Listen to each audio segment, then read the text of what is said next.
Well, welcome to another episode of Rimshots with Sean right here on the Rock Radio. What am I trying to say? The Rock Rage Radio Network. There it is. This gentleman I have on here, there's been all kinds of different ways to describe him. I'm going to say legend, and we'll start from there. I have the one, the only, Mr. Rik Fox. How are you doing, sir? I'm okay. Considering what time of year it is, but I'm okay. Thank you. Yeah, so you were telling me when we were texting there where you live, and you're in, is it Missouri? Yeah. Yep. You have some weird weather at this time of year. Like your springs are quite strange weather-wise. Yeah, it's tornado season, but we're getting a lot of thunderstorms right now. Actually, we had one earlier. Probably gonna have another one a little bit. I don't know. It's pretty overcast right now, so it's spring is wet weather and tornadoes. So how long have you been in Missouri? Because I mean, we're going to get into your story here, and I mean, a lot of people know your story, but you've been you were in LA for years, obviously. How long have you been in the great state of Missouri? Well, we got the house in December 2020, but we didn't actually move here until like February of 2021 because the great COVID scare. It was hard to get a moving company.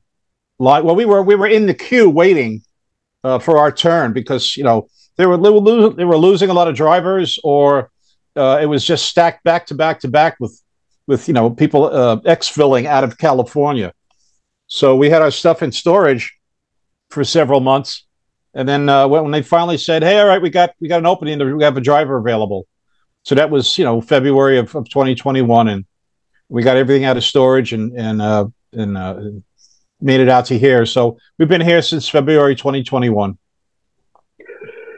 So let's just dive right in. So as soon as I say the name Rik Fox, a lot of people are going to go, I know that name. Even if they're not sure, they've heard your name before.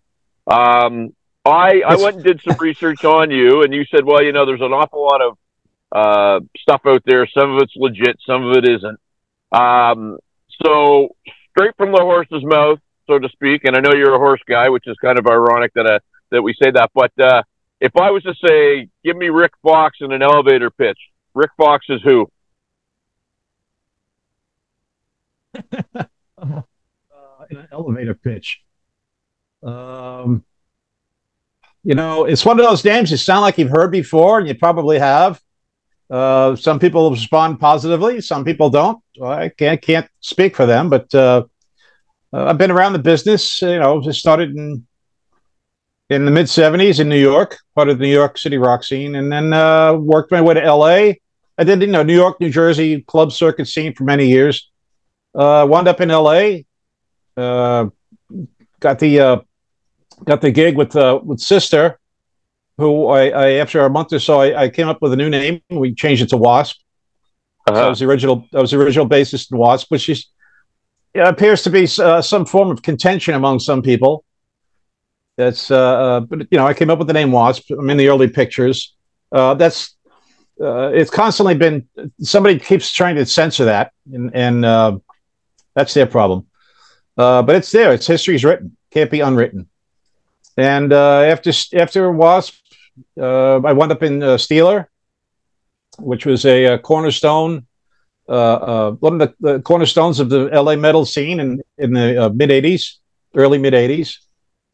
And we brought Malmsteen to America. I went toe to toe with him on a daily basis. Survived. Mm-hmm. Went on to several other bands after that. And Surgical Steel. Was Wasp, Steel, or Surgical Steel.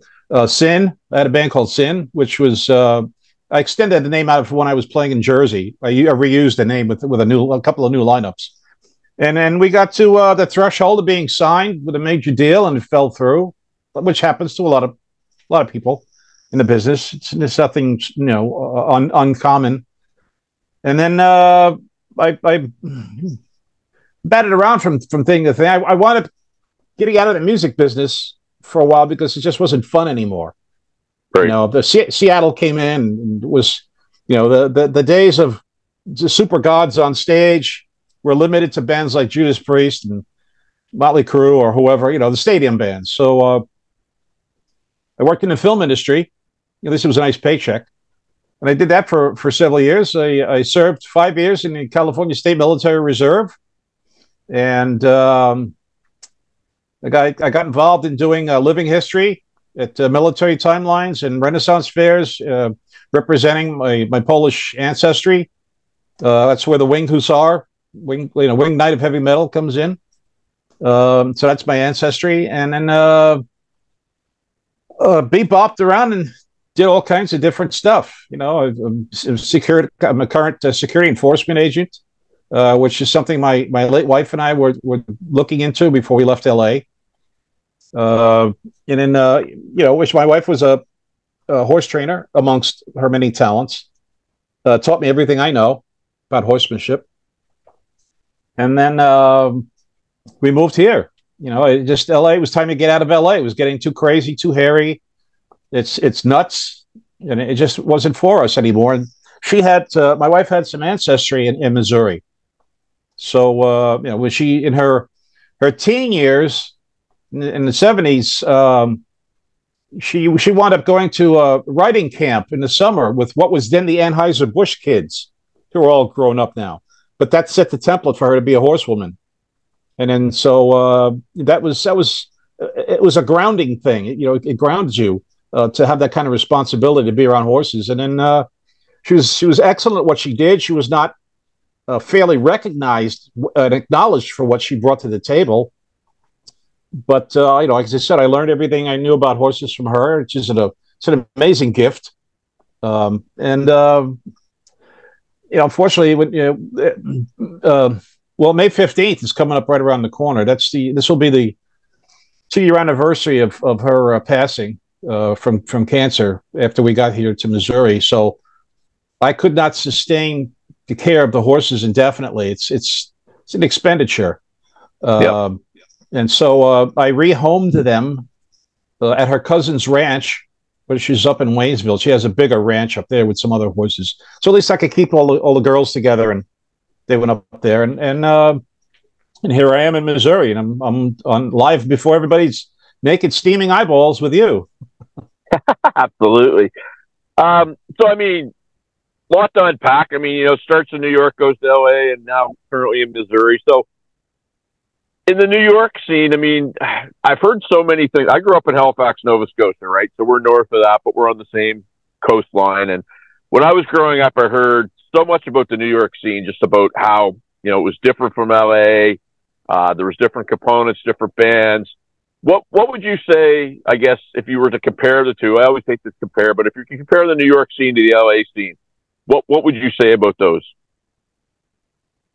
Two different mindsets. Two distinctly different, diametrically opposed mindsets. There was competition in New York. That's true, but it was a different.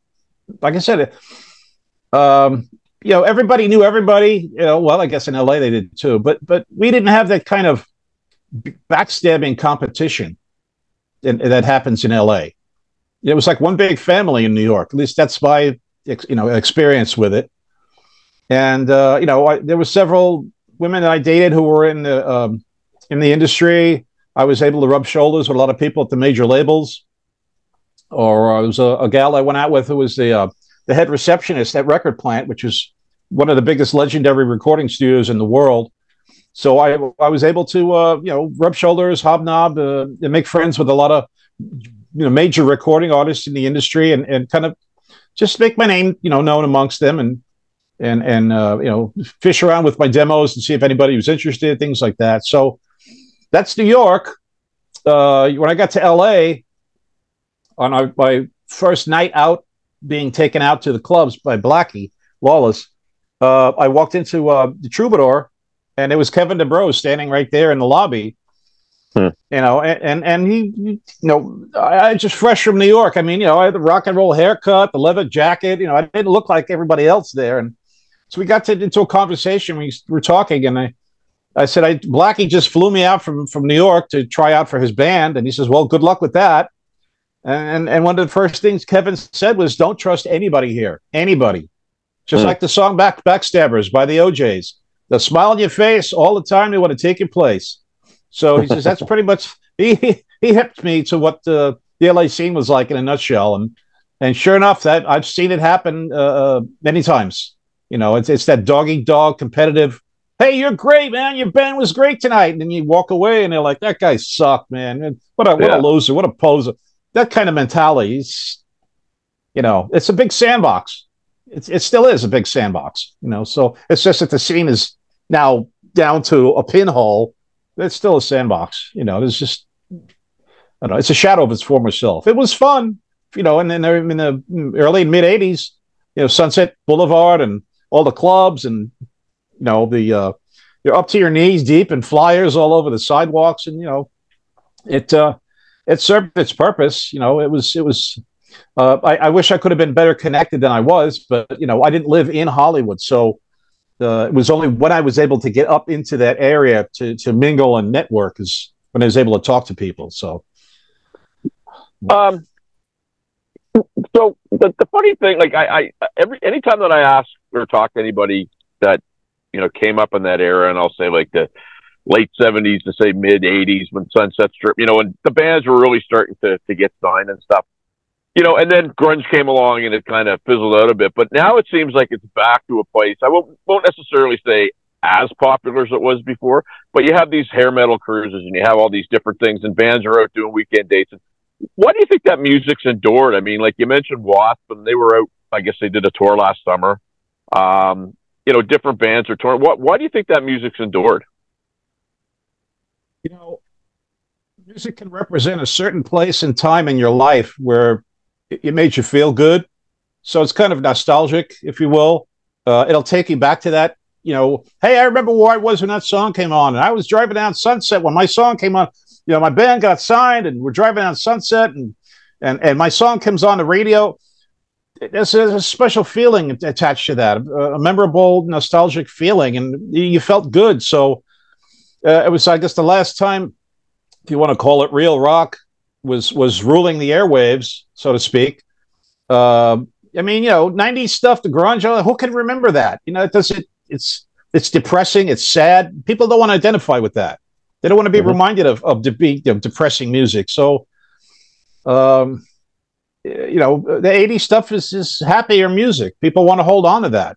You know, and it's fun to play. It's entertaining for the artist as well as the audience. So, hell, you know.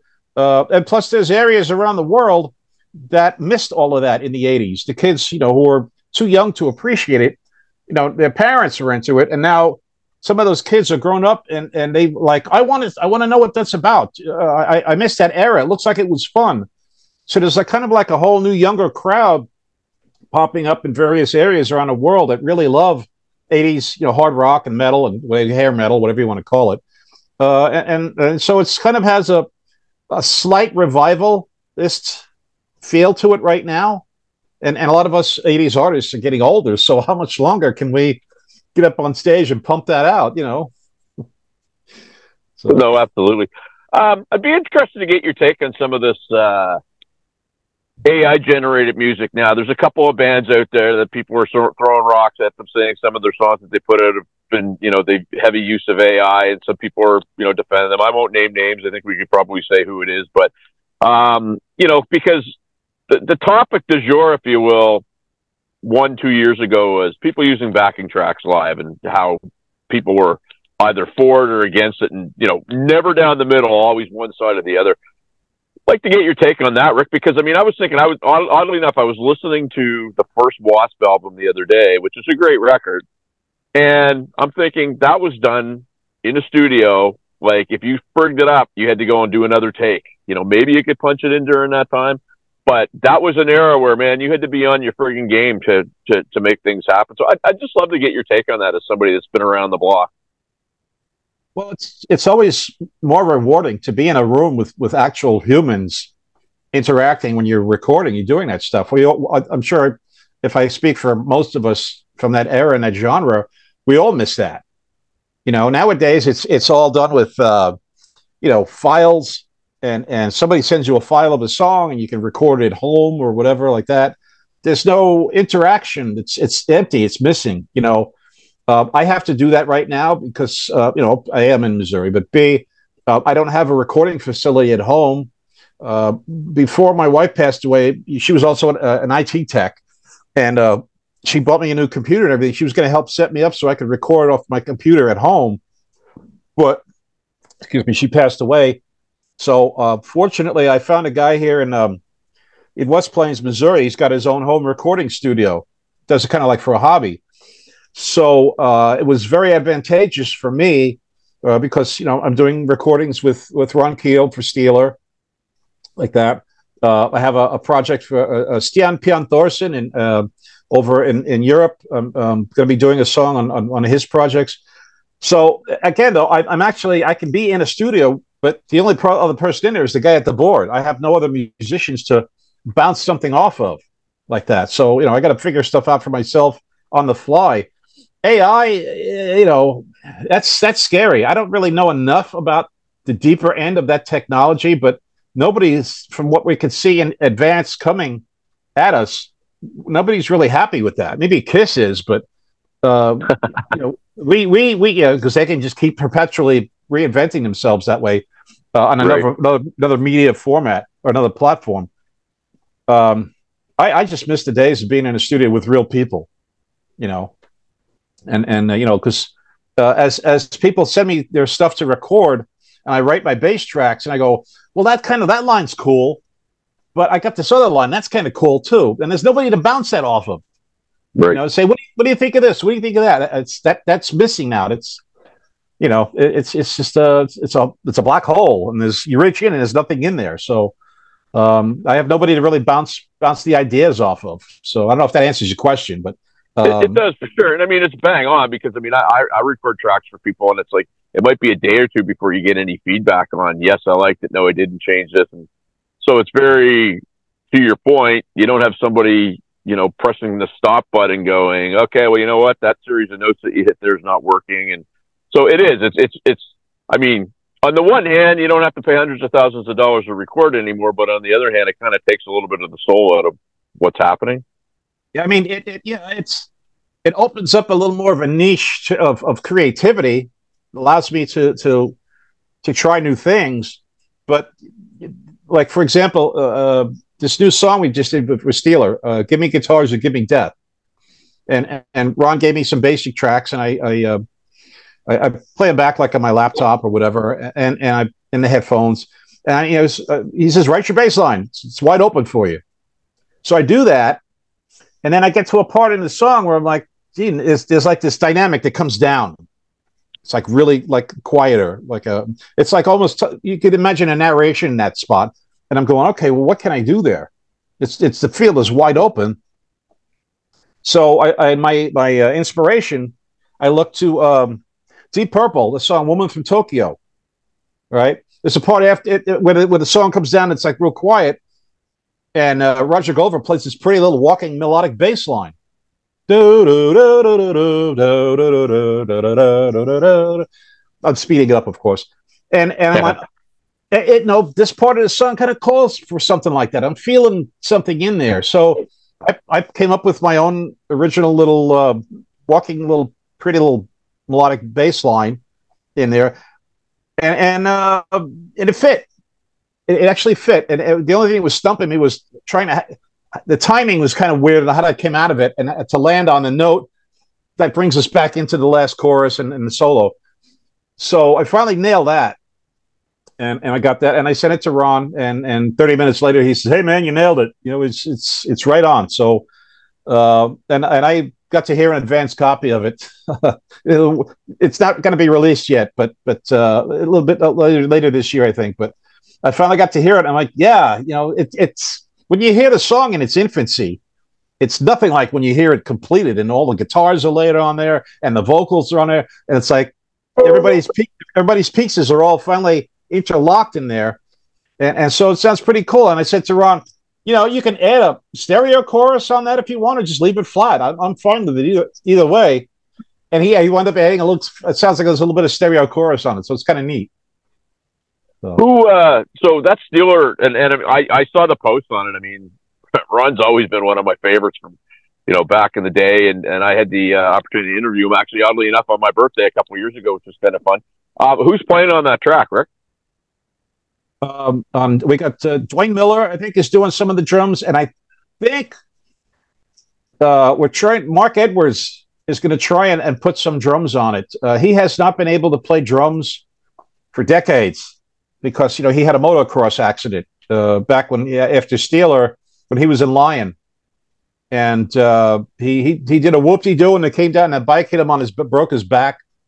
So he hasn't been able to play drums for years, but I think he's going to try. And I won't know until actually we hook up again together how much of this he's able to play. I mean, and God bless him, more power to him to do that, because then it's three-quarters of the Steeler lineup. But on guitar we have Mitch Perry. Oh, very nice. He's a legend amongst in his own right. He's played with everybody. Cher, Johnny Winter, Edgar Winter, whatever. He's been around the circuit forever. So and he brings a really different feel to the song overall to the table of what Steeler music is. And it's not a million notes just rambling away and sweeping arpeggios and hammer-ons. He plays to the song, and that's really what's most important. And from what I heard, he did a knockout job on it. So there's some things I can't reveal yet that will be a little bit down the road this year, and it's going to be very, very, very exciting. That's all I can say. It's just very exciting. And Look forward to it. The first new Steeler song recorded in several decades. Well, and I mean that's what so Ron. I mean, the thing about Ron that I find inspiring. I mean, I don't think there's anybody that pitches himself in a more unoffensive way than Ron. I mean, he's constantly selling, but you don't feel like you're being sold, right? And the enthusiasm that he has for not only himself but for promoting other people is just, I love it. So I can't wait to hear what comes out of that. Well, like I said, it's when you're sitting on a powder keg and you can't reveal until it's time to reveal. Yeah. So it's just very exciting to sit on that right now, and it'll be another great feather in our cap for the rock and metal scene. I did record on another project Ron had with the Ron Keel All Stars about a year ago, and we did a cut American Thunder, and he's got a whole slew of who's who on that song. But he's got Mike Vanderhill from Y&T on drums. Yeah. And Dave Cothern guitars is some of the other guys from the other band, The Fifth, and some other bands that Ron's producing. There's a whole bunch of I don't have the list in front of me of all these people who played on it, and it came out pretty killer. Actually, it's up on YouTube, and it's a pretty heavy song, and it was great to play on that. The thing with Give Me Guitars, I think it's in the key of D, so I had to retune everything so I could really, have a wide open field to work with on that. So that was that. Hold on, my phone's ringing. People are calling me while I'm doing interviews here. Get out of here. Well, that's not a bad thing. Yeah. But when it says not supported, I don't pick that up. So there's these, like you said, these. I'm not working every day constantly on something. I have this, and I connect the dot, and I do this, and I connect the dot, and I do this. So there's gaps in between what I do, but it gives me time to work on what I do work on. It gives me time to put everything I have into it, like that. So I don't know if that answers the question. Absolutely, and I mean, sort of last one for you here, Rick. I mean, so for a guy that got his start in the mid 70s, and here we are 2024, and you're still doing it. I mean, a lot of people can't really say that, because you hear so many people from that era of music that got out of it, or just got discouraged, or just packed it in, or aren't even here anymore. So to be able to say that, I think you're in rare air with an awful lot of people. It's a blessing and a curse. Yeah, depending on what your perspective is at any given point of the day. I do have I've been offered a special guest performance slot with one of the biggest bands from the 80s in August here at Branson, Missouri. They're having a Retromania '80s rock fest coming up, and Vince Neil's band is headlining. Geez, who's going to be there? Pauly Shore, Bobby Brown, Stephen Pearcy from Rat. He's bringing his band there. I'm not ready to say who I've been invited to play with yet, but I'm looking forward to that. It's going to be pretty exciting. I mean, because, who else is in Missouri? I'm the only rocker guy that I know of, at least '80s. Well, I take that back. There's a band in Springfield called Machine Gun Symphony. They're about the only other '80s type music that's being played here. But Springfield's like 80 miles away from me. But these guys play all over, all over the Ozarks. A great band.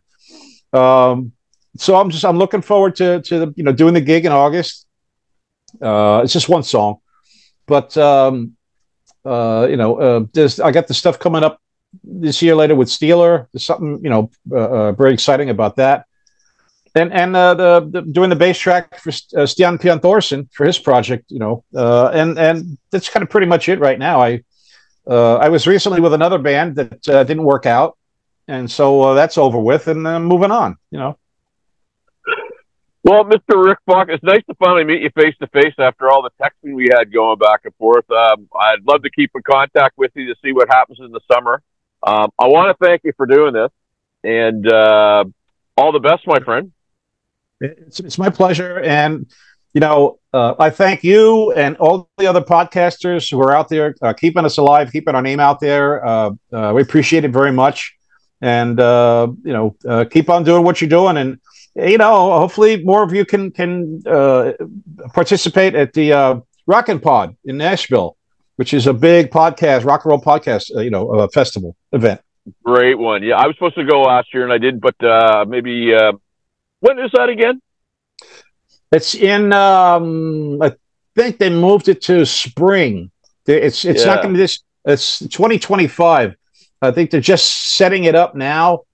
Chris Sinjak and Aaron Camaro and Ron Jones, and there's a whole bunch of Tracy McAdams. There's a whole bunch of people setting this thing up. It's a very exciting, fun event to do.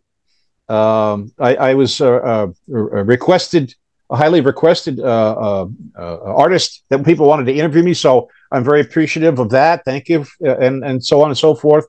It's just a great thing to be asked to do, and keeps you out there, keeps you relevant, and stuff like that. So if I can go back again, that'd be great. Rik Fox, thank you so much, sir. Love it. Thanks for having me on. Soon. All right, Sean, take care. All right.